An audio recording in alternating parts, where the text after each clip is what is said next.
The interesting thing this week is both of these rockets got a update from their respective companies.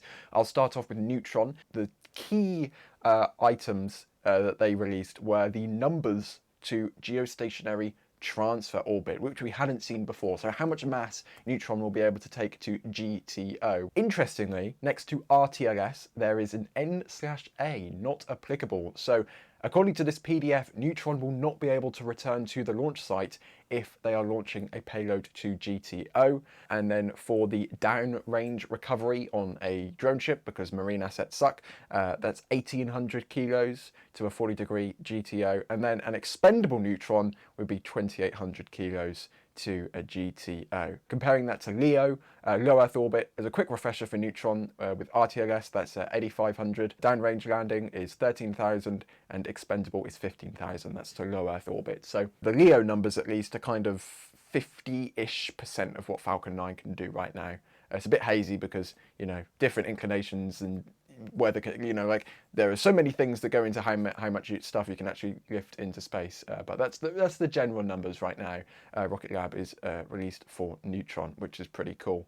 And then the first stage is going to be split into 2 stages for the purposes of integration. So instead of having the entire first stage vertical in a hangar or the entire first stage horizontal in a hangar to allow the payload to be mated into that upper portion there on top of the second stage, which is within the first stage.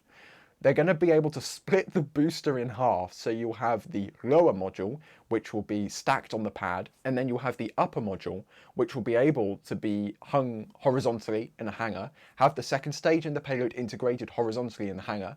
It'll then be rotated, put on a truck, rolled out to the launch site, and stacked on top. Neutron is kind of like a Russian doll. As in you'll have the second stage within the first stage, and then the first stage will be able to be split in half, so you can then stack both sides of your first stage on the pad to create a whole rocket, and then that entire first stage will come back with the recovery, with the fairings attached once the second stage has gone on. It's a little bit confusing. It's not very traditional, but you know, Rocket Lab obviously thinks it'll work. If not, they wouldn't have designed it. And so yeah, it's going to be pretty exciting to see how Neutron ends up working. They're basically sticking the second stage inside the first stage and then slinging that out. Think of the upper part as a really, really long interstage with a reusable fairing on top that's going to stay on the vehicle so that that interstage and the fairing can still come back with the first stage booster. What that allows them to do then is they're effectively building the first. So you've got your first stage and you've got a really long interstage. The whole of the second stage fits in the interstage, but now that second stage doesn't need all of the normal protections that you would have to have on a traditional second stage. So while their first stage will actually be quite a bit heavier because there's a lot more weight that it's carrying, the second stage can be lighter and less complex and cheaper to build because they're not going to recover their second stage. Okay, so that's Neutron, but Nova is fully reusable? Like what's you covered it, but what is Nova's reusability? Stoke Space has really been going down this path of a really unique design with their second stage, as I mentioned earlier, it's one engine, but the engine is also the heat shield.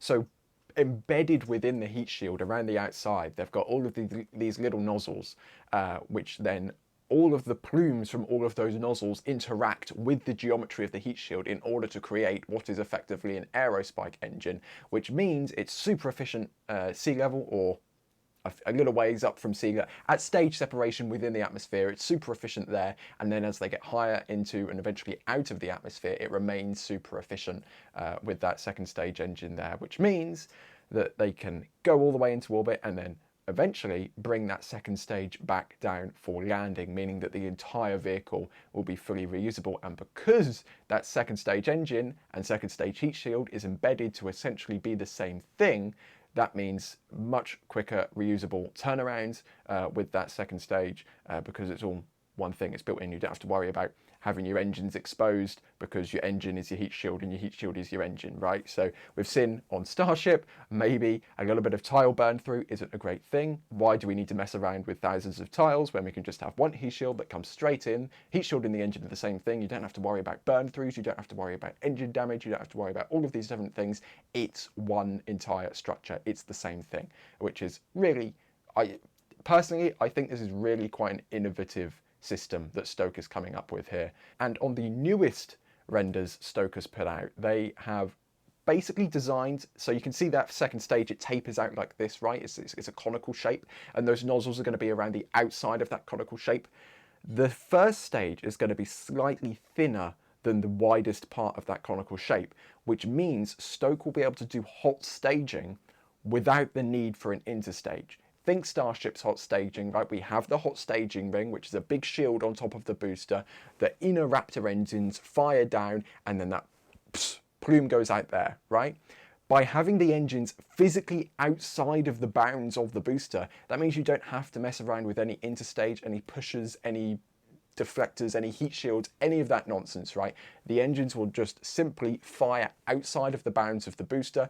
And the second stage will then separate, because your engines are firing, you don't need any other technology in order to do that. Booster can then flip round, come back and do an RTLS, drone ship, whatever Stoke ends up doing, style landing with its 3 landing legs, which kind of look, they're a bit stubbier and a bit thicker. They kind of look a bit like cartoonish Falcon 9 landing legs in the current renders. But that's what Stoke is planning to do with their first stage. I thought Aerospike didn't make sense. So that begs the question. The reason it didn't make sense is because the weight necessary to build out that Aerospike engine, like, nulled out all of the benefits. It's kind of like a Hydrolox engine, right? Hydrogen, liquid oxygen, on paper, those engines are going to be, their ISP is going to be crazy. But the amount of weight that you need to put into containing that liquid hydrogen is so insane. Like, it's so complicated and hard to contain that liquid hydrogen, you lose most, if not all, of the benefits of that Hydrolox engine. And Aerospike seem to have a similar issue. So I guess my question to the group is Stoke Space's, because it's like one engine with a series of like nozzles. Did they overcome this weight problem, or did they just build the weight problem? How are they able to be successful in Aerospike when no one else has before? Personally, I think it's the integration with the heat shield, because it's not necessarily like they've gone out to build an Aerospike engine. They've built an engine that surrounds a heat shield that happens to create the Aerospike effect. That's essentially what has happened with this engine. Yeah, so it's not like they've gone, we need to build an Aerospike for upper stage. They've gone, well, if we put these nozzles around the heat shield, it happens to make an Aerospike effect that could be useful. What I'm hearing you guys say is it's not actually an Aerospike engine. It's like Aerospike adjacent. It's an accidental Aerospike engine. Right. It creates the effect, but it's not an Aerospike. Not really. It doesn't actually look like an Aerospike engine. I think there are 2 ways to do it, but the one you normally see kind of has this, there is no spike, right? With a traditional Aerospike engine, you have a literal spike in it, right? And that's where the exhaust is pushing against, and that's how you end up getting your efficiency, because no matter what altitude you're at or whatever pressure, ambient pressure is around you, it's pushing on the spike.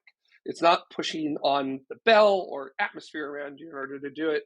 What this seems like they're doing is that they basically have everything. They have the nozzles aimed in a specific way that the geometry of the exhaust coming off of it, maybe recirculation or something in that exhaust, ends up generating that spike, but in a physical sense. All right, so this all makes sense. This is actually all really kind of exciting. I guess the next question is, how real are these things? I feel like, and maybe this is just me being biased, I feel like Rocket Lab is going to deliver. They've delivered before in the past. They have a history of delivering. So I feel like Neutron is going to be a thing. Rocket Lab seems to be a company that it seems like they'll be able to do it as well. And I think Stoke are probably going to be all right in the first, going into the future. short term, they seem like they're going to be okay. They just recently announced they concluded another funding round. They've got a few $100 million that's come into the company over the last few years. They're developing that picture we were showing earlier of Andromeda, which is the name of that heat shielding engine for Stoke's upper stage. That's a real engine that's on their test stand right now in Washington that's going through testing. That's real hardware they've built. They've built a real subscale version of their vehicles, first and second stages. They've built actual hardware. They've tested actual hardware. They're working on actual hardware. This isn't some render that a small group has put out. Stoke Space are founded by a former Blue Origin engineer, right, who worked on the BE4 program. Stoke is full of people who know what they're doing. I'm really encouraged by the tests that Stoke Space has been doing. I've watched a couple of interviews with their CEO, Andy Lapsa, and I think that they've got the right mentality and are have that kind of SpaceX scrappiness of, can we eliminate things and figure out the best way to do this? You said that they have SpaceX scrappiness. Do they have SpaceX sense of urgency as well? I do think that there is a sense of urgency, only because in some of those interviews with Andy Lapsa, talking about how, if like, he brought up lots of examples about Kuiper Space and OneWeb, and even EchoStar, of like, if they don't get going on their constellations now, they're going to completely miss out on satellite internet business. So the vibe that they're giving off is that they do have a sense of urgency. Is there a market for it? Like, we look at Falcon 9. Falcon 9 is not a medium lifter, right? Falcon 9 is technically a heavy lift vehicle. A heavy lifter. It started off as a medium lifter, but it's technically a heavy lifter now. The medium lifter isn't the thing, the version that was a medium lifter isn't the thing that changed aerospace. It's the heavy lifter that changed aerospace. It's the heavy lifter that does the transporter missions. It's the heavy lifter that does the Starship missions. It's Falcon 9 heavy lifter that is dominating the aerospace industry today. Dominating it. Is there room in the market for a medium lift launcher, or are these guys thinking too small? I think that there is a market for both of these rockets here, simply because of the fact that, one, there are groups that want dedicated flights. There are people that do not want to fly with anyone else, whether that be for operational purposes or the orbits that they're going to or things like that. There are people who want to fly solo. And then secondly, these rockets, especially something like Neutron, they're being purpose built. There's a specific reason, and it is the future of what we're seeing in spaceflight right now. And they're very much hitting right for the gap of where you want that ball to go. And let's see what happens. If NASA continues with the LEO destination program to create another space station in low Earth orbit to continue the type of national lab experiments that we do there in collaboration with our international partners, then we're going to need cargo delivery, and we're going to need crew delivery for quite some time. And it seems to me, I could be wrong about this, but it seems to me like SpaceX wants to phase out the Falcon 9 rocket and Falcon Heavy and kind of move everything over towards Starship. And if we do have another crewed space station in low Earth orbit, they're going to need crew and cargo deliveries for quite some time. And it would be a real shame if, SpaceX does retire Falcon 9 or even their Crew Dragons. And that would kind of open up the door for even more competition to get into the crude delivery business as well. But even if they don't manufacture their own capsules, there's going to be a need for those types of rocket classes to deliver that amount of payload. I think that there's going to be a need for that for quite some time, at least looking 10 to 15 years out. I am going to agree with Jared and Mike. I think there is a market for these, especially also we've got Relativity coming in, but we don't exactly know how far along they are. They haven't really shown off any hardware except for hardware which isn't theirs. Anyways, talking about Neutron and Nova, I think Neutron, how should I word this? I think Neutron definitely has the opportunity, just because it is, at least in theory, capable of lifting more mass into space. I think it is going to be more successful of the two in terms of up mass. However, with Stoke, this is Stoke's first rocket, right? And SpaceX started small. Rocket Lab started small, Relativity started, everyone starts small, then scales up, right? This is Stoke's first rocket. This is going to be a smaller rocket. Let's not disregard what they could do in the future. Imagine a Nova-style rocket at a huge scale, right? This could be kind of crazy if you think about it. The group seems to be most excited about Stoke and Nova. Is that a fairly safe assumption? Like, is everyone just not that Neutron is not exciting, but like everyone, it feels like Stoke is doing things that no one's done before, and that just kind of excites us space nerds. Is that fair? I'm super excited to see a fully reusable rocket. Full reuse is the holy grail of rocketry, and to see anyone willingly pursuing that is great.